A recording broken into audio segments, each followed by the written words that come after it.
కళ్యాణం అయితే లాస్ట్లో ఉంటుందండి. కళ్యాణం మొత్తం మీకు చూపిస్తాను. వీడియో అయితే స్కిప్ చేయకుండా చూడండి. ప్లీజ్ లైక్ చేయండి, సబ్స్క్రైబ్ చేయడం వీడియో మట్టి స్కిప్ చేయొద్దండి. వీలైతే లైక్ చేయండి, దేవుడిని మిస్ అయిపోతారు ప్లీజ్. విశాఖపట్నం నుంచి చిన్నపిల్లలు చక్కటి కూచిపూడి చేస్తారు. వాళ్ళు విశాఖపట్నం నుంచి ఇవాళ అయితే మా ఊర్లో శ్రీనివాస్ కళ్యాణం పెట్టారండి. టీటీడీ వాళ్ళు తిరుపతి దేవస్థానం అనమాట. సో అది చూడడానికి అయితే వచ్చాం. మీరు కూడా చూడండి. కళ్యాణం అయితే చాలా బాగా జరుగుతుంది కూడా. వీడియో నచ్చితే లైక్ అండ్ సబ్స్క్రైబ్ చేసుకోండి ప్లీజ్. మీరు నాకు సపోర్ట్ ఇచ్చినట్టు ఉంటుంది. ఐస్ క్రీమా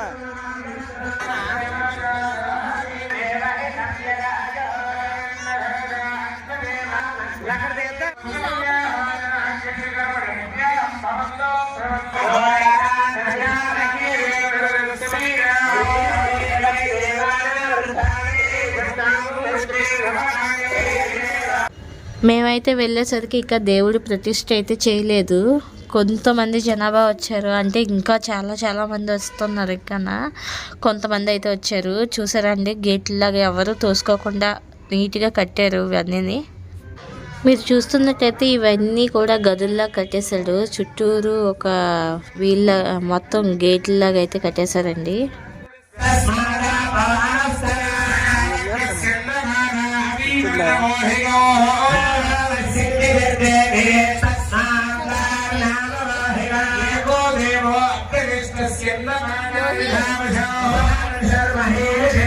జనాలందరికీ కనిపించాలనేసి శుభ్రంగా ఇక్కడ ఎక్కడ పడితే అక్కడ ఎల్ఈడి స్క్రీన్స్ అయితే పెట్టారండి. పెద్ద టీవీలు ఇక్కడ మనకు తిరుపతిలో ఎలాగైతే ఎల్ఈడి స్క్రీన్స్ పెడతారో అలా పెట్టారు. లైటింగ్ కూడా చాలా బాగుంది. చూడండి, దేవుడు అయితే ఇంకా తీయలేదన్నమాట, ప్రతిష్ఠ చేయలేదు. సెట్టింగ్ అంతా చూడండి, సెట్ వేసారు. ఇక్కడ తిరుమల దేవస్థానం దగ్గర వేసినట్టు లైటింగ్, సౌండ్స్ అన్నీ సూపర్గా ఉన్నాయి. మీరు వింటున్నారు కదా, చూడండి. ఇవాళైతే నా కళ్ళతో మీకు చూపిస్తాను. ప్లీజ్ లైక్ అయితే చేయండి, వీడియోని సబ్స్క్రైబ్ చేసుకోవడం మర్చిపోకండి. ఫ్రంట్ అయితే విఐపి సీట్లు, ఇంకా పాస్ ఉంటుంది కదండి మెంబర్స్కి, వాళ్ళకి ఫ్రంట్ పెట్టారు. నార్మల్ వాళ్ళంతా వెనక అట్లా కూర్చున్నారు అనమాట గదిలాగా. ఇక్కడైతే అందరూ వరాసుగా కూర్చున్నాం దైవ దర్శనానికి. మీరు కూడా మాతో పాటు కలిపి దైవ దర్శనం అయితే మీకు చూపిస్తాను. కళ్యాణం జరిపించి ప్రతిష్ఠ చేయడానికి అయితే పెద్ద పూజారులు అయితే వచ్చారండి. ఒక్కసారి దేవుడిని దర్శించుకోవడానికి రెడీగా ఉండండి. గోవిందా అనుకోండి అందరూ కూడా. ప్రతిష్ఠకు ముందైతే హోమం జరిపిస్తున్నారండి. ముందు హోమం చేస్తున్నారు. నాకైతే ఒక్కసారి దేవుడిని చూసేటప్పటికి నేను ఎదురుగా నిజంగా తిరుపతి దేవస్థానం గర్భగుడిలో ఉన్నట్టు అనిపించిందండి. మీకైతే ఎలా అనిపించిందో నాకైతే కామెంట్ చేయండి ప్లీజ్. ఫ్రెండ్స్, మీకు చూపిద్దామని నేను కష్టపడి వీడియో అయితే తీసాను. దేవుణ్ణి అయితే సూపర్గా దర్శనం చేసుకోండి. వెంకటరమణమూర్తి సాక్షాత్తు తిరుపతిలో ఉన్నట్టే కనిపిస్తాడు. వీడియో అయితే స్కిప్ చేయకుండా లైక్ అండ్ సబ్స్క్రైబ్ చేయండి ప్లీజ్.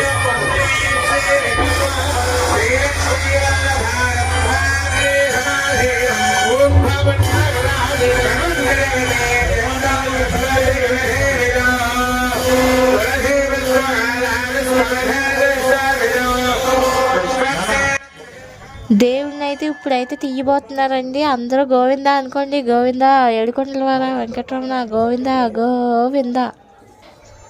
స్కిప్ చేయకండి, వీడియోని చూడడం మిస్ అయిపోతారు. తర్వాత మీ ఇష్టం ప్లీజ్.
అన్నమాట సంకీర్తన ప్రారంభించడమ్మా, ఒక సంకీర్తన ప్రారంభించండి.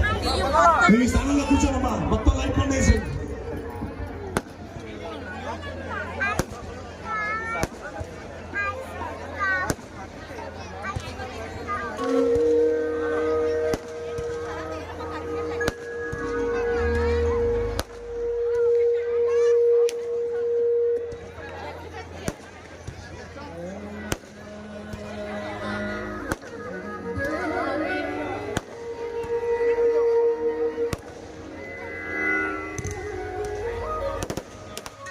రాత్రి అర్ధరాత్రి 1 గంటల 2 గంటల స్వామి ఇక్కడ ఉంటాడు. దయించిన మీ స్థానంలో కూర్చోండి. అక్కడ కూర్చుందాం మొత్తం లైట్ వేసింది. కనిపించదు. దయించిన మీ స్థానంలో కూర్చోండి. సార్ ఇక్కడ ఎవరిని పంపించుకొని ఇంటి పక్కన సార్ అందరినీ పంపిస్తున్నారు సార్. మళ్ళీ సైన్స్కే గారు ఇక్కడ వారు ఎమ్మెల్యే అంటున్నారు, మీరు ఎవరిని పంపించండి సార్. దయించి మీరు పాస్ ఉన్న వాళ్ళు పంపించమంటే మీరు అందరినీ పంపించేస్తారు. మీరు కొంచెం సహకరించండి మాకు. అందరూ వచ్చేస్తారు, ఎవరు పెడితే వారు పాసింగ్ లేకపోతే వచ్చేస్తారు. మీరు ఆ కన్నా దయించి మాకు సహకరించండి, దయించి సహకరించండి. అయిన వాళ్ళు పంపించండి.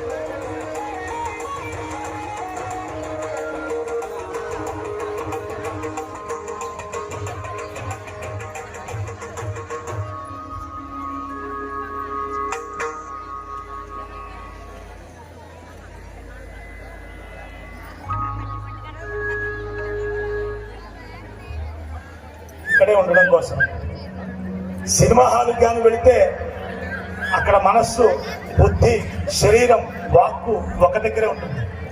కానీ భగవంతుడి దగ్గరికి వస్తే మాత్రం దేవుడి దగ్గర ఉంటాం, కానీ మనసంతా దేశం అంతా తిరుగుతూ ఉంటుంది. మనం దాన్ని స్థిరం చేయడం కోసం పుణ్యాహవచన పూర్తి చేశారు.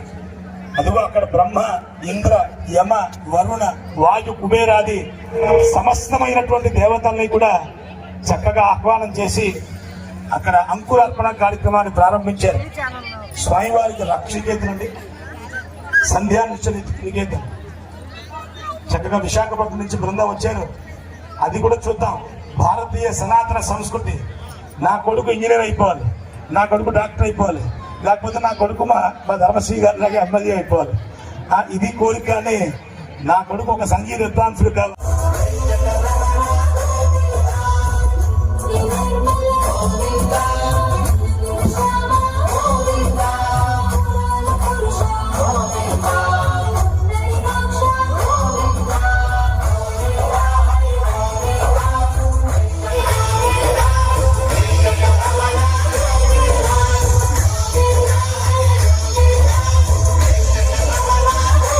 మత్స్య కూర్మ వరాహాది అవతారాల్లో స్వామి ఒక్కొక్క యుగంలో అవతరిస్తే కలియుగాన్ని రక్షించడం కోసం, కలియుగంలో అల్ప బుద్ధి కలిగినటువంటి మనుషులకు జ్ఞానాన్ని ప్రసాదించడం కోసం అక్కడెక్కడ పిచ్చికల్లి చూసిందట.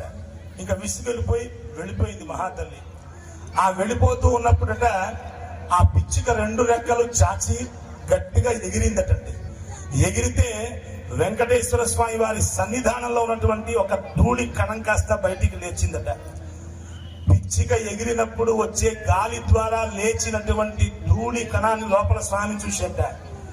మరుజన్మలో మహారాజై చక్రవర్తి తొండమాన్ చక్రవర్తిగా పుట్టి స్వామివారి సన్నిధానంలో దేవాలయం కట్టించాడు మహానుభావుడు అని వెంకటాచల మహత్యం చెప్పే గొప్ప మాట అండి. అంతే కదా, వడ్డీ కాసుల వాడే వన జనాభుడే, వడ్డీ కాసుల వాడే వన జనాభుడే. స్వామి ఈ కష్టం ఉందయా, ఈ కష్టాన్ని తీర్చావంటే నీ కొండకి నడిచి వస్తాను, మెట్లెక్కి వస్తాను, ఇది పట్టుకొచ్చి నీకు సమర్పణ చేస్తాను అని ఒక్క ముడుపు కడితే ఆయన అక్కడి నుంచి నీ మాట విని నీకు మంగళాన్ని, సౌభాగ్యాన్ని కలిగిస్తున్నాడు స్వామండి. నువ్వు ఇస్తానని ఇవ్వకపోతే ఆయనేమి నిన్ను తెప్పించడానికి ఆయన వడ్డీ వ్యాపారి కాడండి. ఆపద మొక్కుల వాడు, దయా సముద్రుడు ఆయన. నువ్వు ఒక్కసారి గోవింద అంటే చాలుట ఆనందంగా పులకరించిపోతాడు స్వామండి.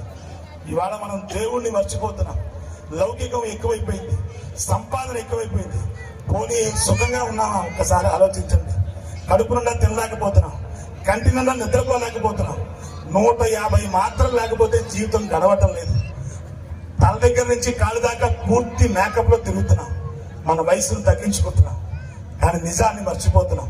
అంతే కదా, నీకన్నా గొప్పవాళ్ళు, మహారాజులు, చక్రవర్తులు, సార్వభౌములు, సాక్షాత్తు భగవంతుడైన శ్రీరామచంద్రమూర్తి మానవ రూపంలో అవతరించి ఆయన దశవర్ష సహస్రాన్ని దశవర్ష శతాన్ని 11,000 సంవత్సరాలు ఈ భూమినంతా పరిపాలన చేసిన మహారాజే ఇప్పుడు మన కళ్ళ ముందు లేడండి. కీర్తి మాత్రం ఉండిపోయింది. ఆ కీర్తిని సంపాదించే ప్రయత్నం ఎవరో చేయటం లే. దేశంలో, భారతదేశంలో, ఆంధ్రప్రదేశ్ లో కీర్తివంతులు ఎంతమంది ఉన్నారా అంటే వేళ్లపైన లెక్కటొచ్చింది. కానీ ఆంధ్రప్రదేశ్ లో ధనవంతులు ఎంతమంది ఉన్నారంటే లెక్క పెట్టడానికి అవకాశమే లేదు. అడుక్కో ధనవంతులు ఉన్నాడు ఇవ్వాలండి. కీర్తి కోసం బతకండి. భగవంతుడు సేవ చేస్తేనే కీర్తి కలుగుతుంది. ఆయన హృదయంలో పెట్టుకోండి.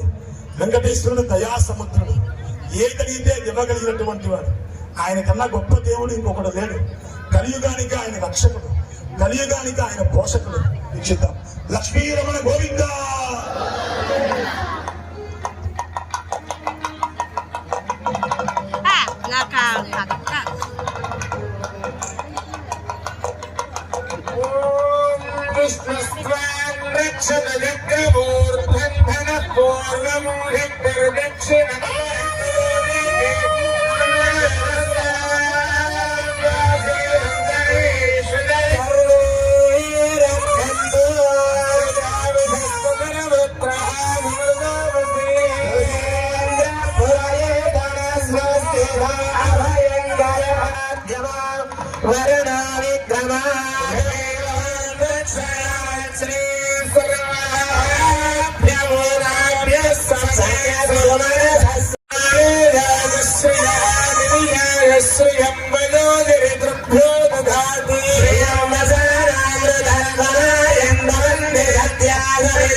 అదేనండి మా ఊర్లో జరిగిన శ్రీనివాస కళ్యాణం. మేమైతే బాగా చూసాము, దేవుడిని అయితే బాగా దర్శించుకున్నాం. మీకు కూడా నచ్చింది అనుకుంటున్నాను. లైక్ చేయండి ప్లీజ్.